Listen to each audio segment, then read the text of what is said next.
ನಮಸ್ಕಾರ ಕನ್ನಡ ಒನ್ಗೆ ಸ್ವಾಗತ. ನಾನು ನಿಮ್ಮ ಭಾಗ್ಯನಾರಾಯಣ ಬೊಗ್ಗವರಪ್ಪು. ಚಿತ್ರದುರ್ಗದಲ್ಲಿ 20 ವರ್ಷದ ವಿದ್ಯಾರ್ಥಿನಿ ವರ್ಷಿತಾ ಕೊಲೆಯ ಬಗ್ಗೆ ಈಗ ದೊಡ್ಡ ಸುದ್ದಿ ಆಗ್ತಾ ಇದೆ. ದೊಡ್ಡ ಸುದ್ದಿ ಅಂದರೆ ಯೂಟ್ಯೂಬ್ಗಳಲ್ಲಾಗ್ತಿದೆ, ಸಾಮಾಜಿಕ ಜಾಲತಾಣಗಳಲ್ಲಾಗ್ತಿದೆ. ಆದರೆ ಮೇನ್ ಸ್ಟ್ರೀಮ್ ಮೀಡಿಯಾಗೆ ಅದೆಲ್ಲ ಬೇಕಾಗಿಲ್ಲ. ಯಾಕಂದರೆ ಒಂದು, ಜೀವ ಕಳ್ಕೊಂಡಿರೋದು ದಲಿತ ಹೆಣ್ಣುಮಗಳು.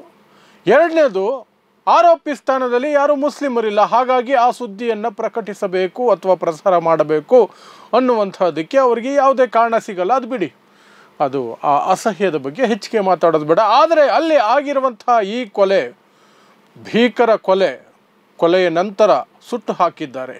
ಅದಕ್ಕೂ ಮೊದಲು ಲೈಂಗಿಕ ಶೋಷಣೆಯಾಗಿದೆಯಾ, ರೇಪ್ ಆಗಿದೆಯಾ, ಅದರ ಬಗ್ಗೆ ಇನ್ನೂ ಸಹ ತನಿಖೆ ಆಗಬೇಕಾಗಿದೆ, ವರದಿಗಳು ಬರಬೇಕಾಗಿದೆ. ಸೊ ಏನಿದು ಪ್ರಕರಣ, ಏನೆಲ್ಲ ನಡೆಯಿತು, ಯಾರು ಈ ವರ್ಷಿತಾ ಅನ್ನುವಂತಹ ಹೆಣ್ಮಗಳು, ಯಾರು ಆರೋಪಿ, ಯಾರು ಮಾಡಿರಬಹುದು ಅನ್ನೋದ್ರ ಬಗ್ಗೆ ಇಲ್ಲಿಯವರೆಗೆ ಪೊಲೀಸರು ಕೊಟ್ಟಿರುವಂತಹ ಮಾಹಿತಿಯನ್ನು ಎಲ್ಲವನ್ನು ವಿವರಿಸುವಂತಹ ಪ್ರಯತ್ನವನ್ನು ಮಾಡ್ತೀನಿ. ಆಗಸ್ಟ್ 14ನೇ ತಾರೀಕು ವರ್ಷಿತಾ ಅನ್ನುವಂತಹ BA 2ನೇ ವರ್ಷ ಓದ್ತಿರುವಂತಹ ಹೆಣ್ಮಗಳು ಚಿತ್ರದುರ್ಗದ ಪ್ರಥಮ ದರ್ಜೆ ಸರ್ಕಾರಿ ಕಾಲೇಜಿನಲ್ಲಿ BA ಸೆಕೆಂಡ್ ಇಯರ್ ಓದ್ತಿದ್ದಾಳೆ. ಆಕೆ ರಜೆ ಚೀಟಿ ಕೊಟ್ಟು ಹಾಸ್ಟೆಲ್ನಿಂದ ಹೊರಡ್ತಾಳೆ. ತನ್ನ ತಂದೆ ತಾಯಿಗೆ ಫೋನ್ ಮಾಡಿ ತಾನು ತನ್ನ ಫ್ರೆಂಡ್ ಚೇತನ್ ಜೊತೆ ಹೊರಗೆ ಹೋಗ್ತಿದ್ದೀನಿ ಅಂತ ಹೇಳ್ತಾಳೆ.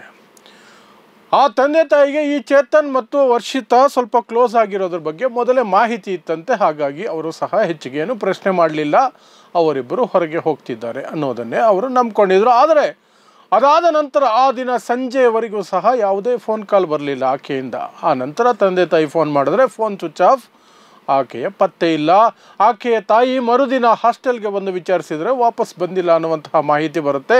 ಆ ನಂತರ ಆಕೆ ಪೊಲೀಸ್ ಸ್ಟೇಷನ್ಗೆ ಹೋಗಿ, ಚಿತ್ರದುರ್ಗ ಗ್ರಾಮಾಂತರ ಪೊಲೀಸ್ ಠಾಣೆ, ರೂರಲ್ ಪೊಲೀಸ್ ಸ್ಟೇಷನ್ಗೆ ಹೋಗಿ ಮಿಸ್ಸಿಂಗ್ ಕಂಪ್ಲೇಂಟ್ ಕೊಡೋಕ್ಕೆ ಹೋದಾಗ, ಅದಾದ 2 ದಿನಗಳ ನಂತರ ಒಂದು ದೇಹ ಸಿಕ್ಕಿದೆ, ಬಂದು ನೋಡಿ ನಿಮ್ಮ ಮಗಳದೇನೋ ಅಂತ ಹೇಳಿದಾಗ ಆ ತಂದೆ ತಾಯಿ ಹೋಗ್ತಾರೆ. ಆ ತಾಯಿಗೆ ಆ ದೇಹವನ್ನು ತೋರಿಸಿದಾಗ ಆ ದೇಹ ತನ್ನ ಮಗಳದೇ, ವರ್ಷಿತಾದೇ ಆ ದೇಹ ಅನ್ನೋದನ್ನು ಗುರುತು ಮಾಡ್ತಾರೆ. ಅದಕ್ಕೆ ನೆರವಾಗೋದು ಟ್ಯಾಟೂ ಮಾತ್ರ.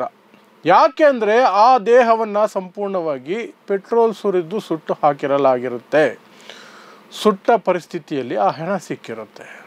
ಸೊ ಆ ನಂತರ ಆ ತಾಯಿ ಮತ್ತು ತಂದೆ ಕೊಟ್ಟಂತಹ ಮಾಹಿತಿಯ ಆಧಾರದ ಮೇಲೆ ಈ ಚೇತನ್ ಯಾರು, ಏನು ಇದರ ಬಗ್ಗೆ ಅಂತ ತನಿಖೆಯನ್ನು ಶುರು ಮಾಡಿದಾಗ ಚೇತನ್ ಅನ್ನುವಂಥವನನ್ನು ಈಗ ವಶಕ್ಕೆ ಪಡೆಯಲಾಗಿದೆ, ಆನಂತರ ಬಂಧಿಸಲಾಗಿದೆ. So according to the police station ಮಾಹಿತಿಯ ಪ್ರಕಾರ ಚೇತನ್ ಆರೋಪಿ. ಆತನೇ ಆಕೆಯನ್ನು ಕೊಲೆ ಮಾಡಿದ್ದಾನೆ. ರೇಪ್ ಮಾಡಿದ್ದಾನೆ ಕೊಲ್ಲುವುದಕ್ಕೆ ಮೊದಲು, ಅದರ ಬಗ್ಗೆ ಮಾಹಿತಿ ಬರಬೇಕಾಗಿದೆ.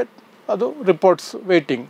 ಆದರೆ ಆಕೆಯನ್ನು ಕೊಂದ ನಂತರ ಪೆಟ್ರೋಲ್ ಹಾಕಿ ಸುಟ್ಟಿರೋದು ಮಾತ್ರ ಸತ್ಯ ಅಂತ ಆತನೇ ಒಪ್ಪಿಕೊಂಡಿದ್ದಾನೆ ಅಂತ ಪೊಲೀಸರು ಹೇಳ್ತಿದ್ದಾರೆ.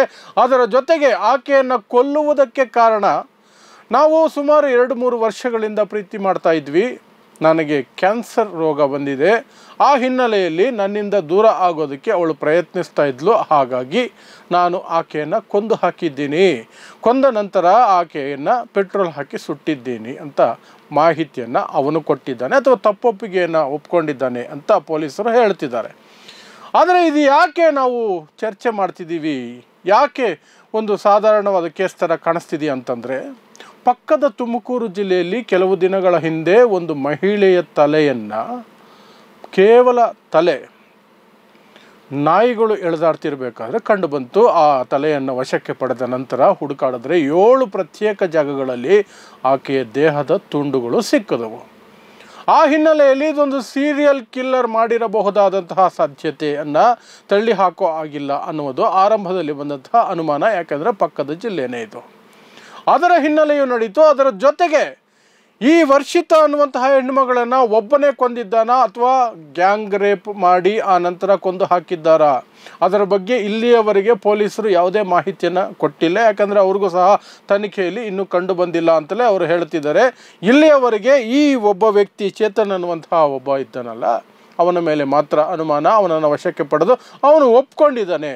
ಆದರೂ ಸಹ ನಾವು ಇನ್ನಷ್ಟು ತನಿಖೆಯನ್ನು ನಡೆಸ್ತಾ ಇದ್ದೀವಿ. ಅವನು ಒಬ್ಬನೇ ಮಾಡಿದ್ನ, ಅವನ ಜೊತೆಯಲ್ಲಿ ಬೇರೆ ಯಾರಾದರೂ ಇದ್ರಾ, ಗ್ಯಾಂಗ್ ರೇಪ್ ಅಥವಾ ಈತನೇ ರೇಪ್ ಮಾಡಿದಾನ, ಕೊಲ್ಲುವುದಕ್ಕೆ ಮೊದಲು ಆ ಎಲ್ಲವನ್ನು ಸಹ ತನಿಖೆಯಲ್ಲಿ ನೋಡ್ತಾ ಇದ್ದೀವಿ ಅನ್ನುವ ಅಂಶವನ್ನು ಪೊಲೀಸರು ಹೇಳ್ತಿದ್ದಾರೆ. ಸೊ ಆ ಸೀರಿಯಲ್ ಕಿಲ್ಲರ್ ಆ್ಯಂಗಲ್ ನೋಡಿದಾಗ ಸ್ವಲ್ಪ ಗಾಬರಿಯಾಗಿದ್ದಂತೂ ನಿಜ.